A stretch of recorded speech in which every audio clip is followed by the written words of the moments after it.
kinds of people that buy the Korean cars. People that really don't know anything and they just buy it because it's inexpensive and it's got a lot of equipment inside, and they're not really bothered about things like fancy labels. They're not those that, oh, I'll buy a Toyota because my neighbor buys a Toyota. I'm not gonna, they're looking at something on value, and the drivability is something that they're willing to sacrifice, or they don't notice because they're not really car people. Okay. I bought a car just because it's transport. Yes, and the Koreans give a lot of kit inside, and it makes them good or better value. They're not too worried about a lot of other things that make people go back to buy Toyota, which tends to be the service. People always tell me about Toyota service. Yeah. So reliable, Toyota service. No, the cars are reliable. The cars are reliable, but they like the fact that they go in for a Toyota service in exactly half an hour. Okay? And of course Toyota always has spare parts there. So sometimes it makes it very difficult to recommend a car to them because they have very fixed ideas. But this is something that I would definitely say you really, really have to try it out. But I guess also partially it's due to the no money crowd because yes, back then they know Toyotas are reliable, but I think things have changed a lot since. It's reliability, and then there's also the customer satisfaction and all. They like to put everything into one, and then we have also the resale value is so important. Yes.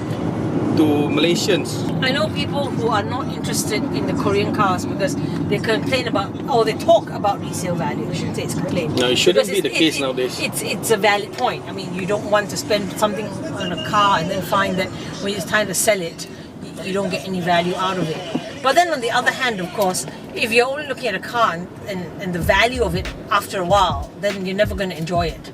Might as well invest in a house. Yeah, that's true. Or two. Yeah. But you see, these days you can't even buy a house for the kind of money that you could spend on a car, which isn't how it used to be in the 1990s, where a house and a car costs about the same. But okay, that's my own little crazy rant. It's okay. You can. This is a car that you can enjoy, and maybe when it's time to resell it, you can walk away because you've had the enjoyment out of it, and you're not going to look at the value of what you've lost. You would probably look more at the value of what you enjoyed while driving the car or while owning the car. This is called ownership experience. Some people, they just say like, I want to buy a car because it's transport, and then let's talk about resale value. How much will I give when I trade up or trade in the car? It's not how you should think of as somebody who actually enjoys motoring or driving as a whole. You should be trying out cars based on what they can offer you. The performance, the ride, the handling, the build quality. This car is pretty good actually. Yeah. And you should not look at things on a monetary perspective. You can never make back the money on a car, so Yeah, you shouldn't. You might as well just enjoy it. Yeah, it's you like sit in a traffic jam so often. I mean, I've had people say things like, "Oh, but I'm only going to sit in a traffic jam. Why spend all that money?" Well, then you might as well. It makes a world of difference. The level of comfort you have in the car during a traffic jam. If it's like that, might as well all of us just buy one Pro Axia each, and then don't bother buying any other car at all. But I guess it's also, yeah, Lisa's right, but I would like to add that, what do you want to use in a car every day? What do you use a car 90% of the time? That's another question that you should be asking as well. It's like, if I'm going to buy this car, what am I going to do with it 90% of the time? Whether are you going to carry more than 3 passengers at a time, or whether you're going to carry, or maybe you need to travel far, or maybe you need to carry things, or maybe you need to meet people, business meetings. So yeah, it's just... And then there's also the point of whether you want to ride or arrive in a bit more style than your usual Kono box, or whether you want to have a little more luxury in your daily routine. You want to have better, more plush seats in your car rather than just some piece of plank. Those little details. Of course, you need to spend a bit of money to get them. Some people just think that it's a bit tough doing that. Then even, probably you're a young family, or maybe you have a big family, or maybe you have No family. But regardless, still, I mean, just to come back to the Tucson, you know, Yeah. the interior has this. Everything is well put together. You know, the fit and finish is nice. You know, there's you don't see any awkward molding lines like you see in some cars. You don't hear creaks. You don't hear rattles. Like the buttons feel right. You know, you don't get like cheap buttons. You get very tactile feeling. It may not be premium, but you have this premium aura inside. Actually, likewise with the Elantra Turbo and the Elantra Elegance. Yeah, audience. The both Elantras which I have tested recently as well, you know, they have that same build quality as well. You know, it's no longer what they were 10 years ago. You know, it's like very sketchy looking interior, odd looking Japanesey looking-ish design, but now it's more Eurocentric. You know, the materials are well matched. You know, nothing is very awkward. Peter Schreier. Yeah, exactly. Which is why I bought a Kia in the first place as well. You know, I bought a Picanto, and the main reason why I bought a Picanto is the interior design. Because I asked myself, like, because previously I drive a Myvi. It's fine. It does what it does. It's a car. It takes me from A to B. You know, it drives kind of well in a way, but with the Kia, I enjoy it more. I enjoy driving it. I don't feel sick and tired driving it because of the interior design. You know, it's nice. It's pleasing to the eyes. You know, you don't get awkwardly big and small gaps, inconsistent gaps. It's very well designed and very well put together. Yeah, exactly. And the materials don't feel cheap. You know, they're very well conjured. Which is, you know, you get this. You know that it's a quality design, and you know that, you know, the manufacturer doesn't cheap out on certain parts of the interior. Do you feel that?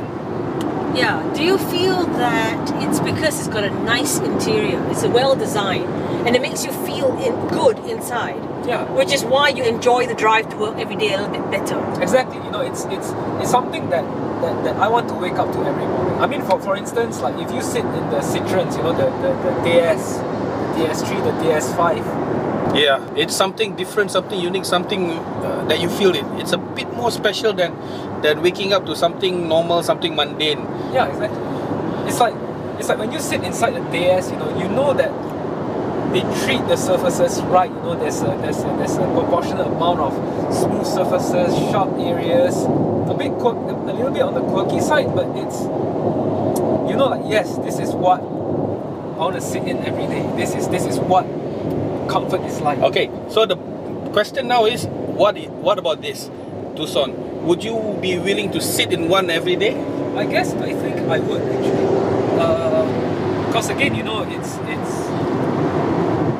again, I mean, it's designed by Peter Schreier, the same guy who did most of the Kia models, and inside it's just nice. You know, you get like sharp lines that blends into different surfaces.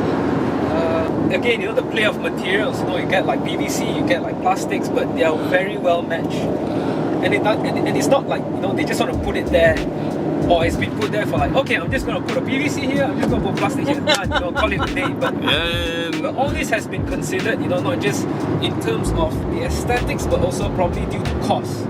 You somehow think, how can Hyundai design a car like this and sell it at this price when you compare it against the others in the same price range? This car is so well kitted, and the materials are actually quite solid. Yeah, the whole car solid, basically well put together. Material quality is good, assembly quality is good. Because one of my favorite features is this, even like the back seat, you can just, it's just right here. You know, you can just adjust. You can recline all the way to the back, or you know, you can just adjust. Because for me, I just like to sit a bit more straight up. It's a bit more comfortable for me. But I think for some people, they like to recline all the way in the back for a more Basque-like sitting position. Ooh. And best of all, when you put this down, you can only put your drinks. It's like a D segment. So let's say, you know, if you have business partners or whoever, I think the most important thing, brand is one thing, yes, I agree. You know, it's like, it's a status thing, but I guess if you're going to carry passengers, and have comfort, I think that's what matters. Companies don't spend all that money to create brand differentiation, for brand not to matter. But I think how Hyundai is bringing this up in the perception levels is good. It's really, really good. Just in the Sonata before, it was a question of how would they justify the price based on the image of the Sonata, the Hyundai Sonata, compared to the Honda Accord. I don't think it's going to be too hard to justify the price on this, and it's just been about 3 years. It is justifiable in not just what you get, but in the drive quality and I think perception as well. Brand perception has gone up in just 3 years.